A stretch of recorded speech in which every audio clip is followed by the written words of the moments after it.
இந்த எரியவள் யாரும் இல்லை பெண்ணே உன்னாட்டா இந்த எரியவள் யாரும் இல்லை பெண்ணே உன்னாட்டா நீ வசதியா எண்ணி கொண்டாடி சொல்லியாட்டம் அடி கை நிறையா கண்ணாடி வலையில் சத்தம் என் கணவனை நீ கண்ணத்தில தரிய முத்தம் இந்த எரியவள் யாரும் இல்லை அண்ணா அண்ணாவை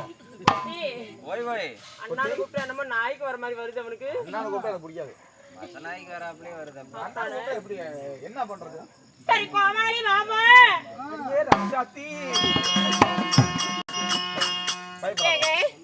போனால் போகட்டும். உண்மைதான். பேசக்கூடிய வீண் வார்த்தை போனால் போகட்டும். அப்படி இருந்தாலும் ஆண்களாய் பிறந்த அப்பன்மார்கள் பெண்களாய் பிறந்தாலும் தாய்மார்கள் பள்ளி கல்லூரி செல்லும் மாணவ மாணவியர்களே, எங்கள் ஸ்ரீ கலைமகள் நாடக சபா ஆர் சேட்டுவாதியார் கலைக்குழுவின்